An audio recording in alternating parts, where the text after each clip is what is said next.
If this is your first time hearing about Grounded, it's a survival-style game where you play as a group of teenagers who, for some mysterious reason, have been shrunk down and trapped in a backyard. But since you're tiny, the backyard has now turned into a vast, wild jungle. You'll have to survive in this miniature wilderness while avoiding dangerous insects.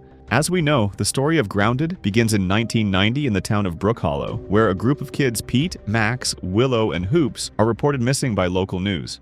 Then it's revealed that the group has been shrunk and must survive in the backyard. Along the way, they discover a system of data analysis stations and a strange machine. When they finally manage to activate the machine, it causes an explosion near the oak tree. After the explosion, the group heads toward the oak and uncovers a hidden underground research lab. There, they meet a robot named Berg, who assigns them quests to collect super chips. These chips eventually lead to clues about a scientist named Wendell Tully, the creator of the SPAC.R's shrinking technology, and his connection to the tech corporation Almanent. From memory fragments they recover, it becomes clear that the kids were actually kidnapped by Almanent to be used in shrinking experiments. The shrinking project at Almanent was overseen by director Dalton Schmechter, who had a long-standing rivalry with Wendell. After a failed presentation years ago, Dalton kicked Wendell out of the company, but Wendell secretly continued his research in his own backyard. What Wendell didn't expect was that Dalton had stolen his technology and was using innocent children as test subjects. After leaving Almanent, Wendell gradually built 5 research facilities scattered throughout the garden. The reason Almanent only abducted children instead of adults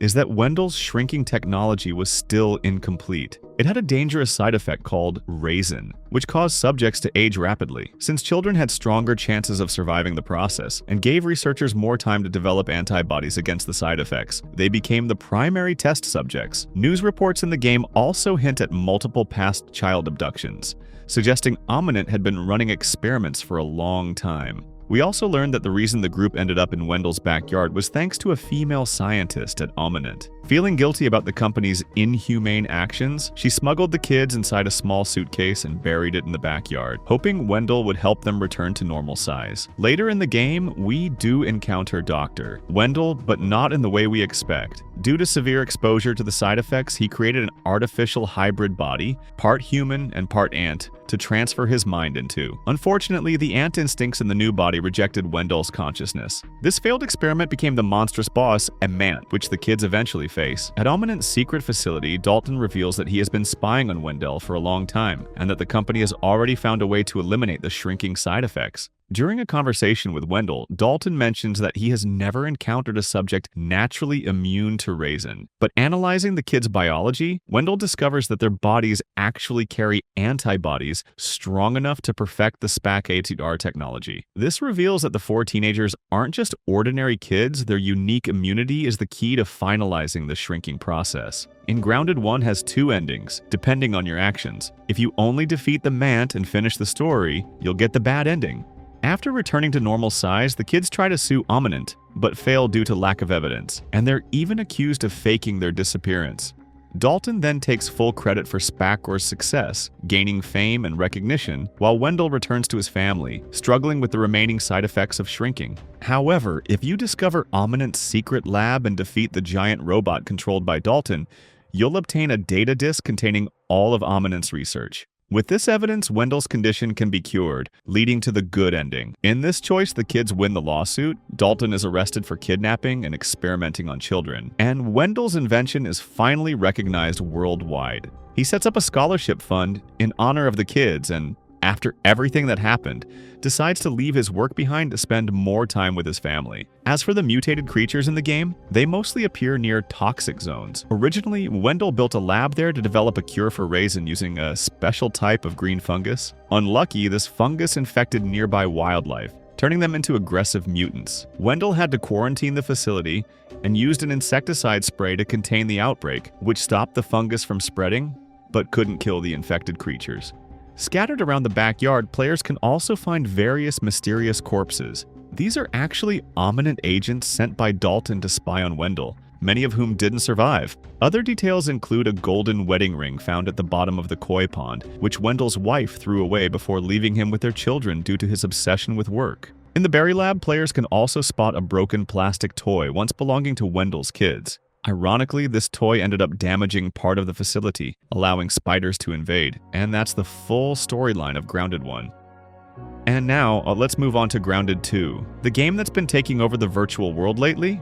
The four of them woke up inside an ominous laboratory. As they stepped into the main hall, an unbelievable sight unfolded before their eyes. A vast park crawling with cockroaches, moving as if this place were their own world. Player began wandering around, trying to look for clues. By chance, he stumbled into a machine that looked like some kind of teleporter, and in the blink of an eye, he was transported to another research lab. There, he picked up a tape and noticed a strange-looking device. Curious, he placed his hand inside, and instantly the machine strapped a sleek, high-tech glove onto him.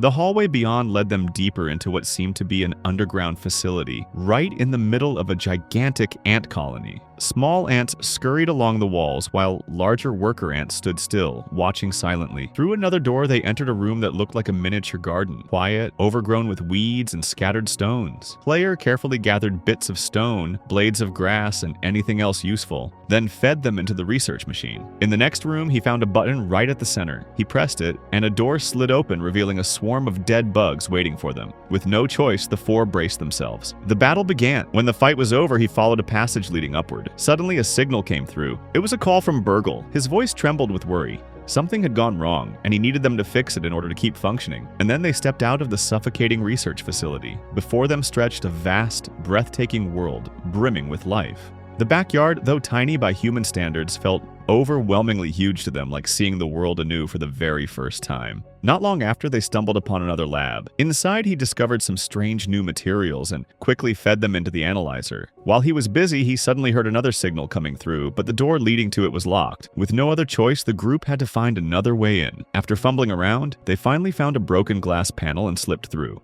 On the other side, he answered the call. It was Sloane Beaumont. She apologized for everything Director Schmechter had done to him and his friends, admitting it was cruel. She introduced herself as an Ominent employee, the same one who once appeared in a commercial for the company's new headquarters. But the shocking part was her confession.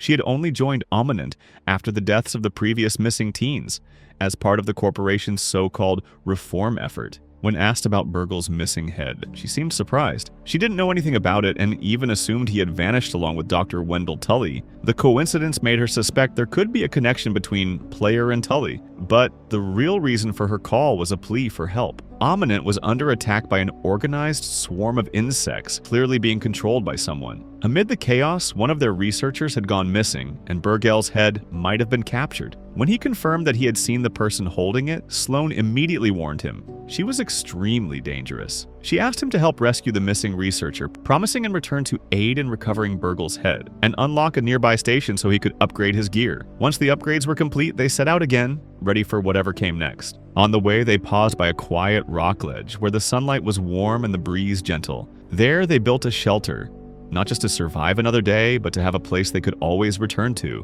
Because in a world full of uncertainty, humans always need somewhere to call home.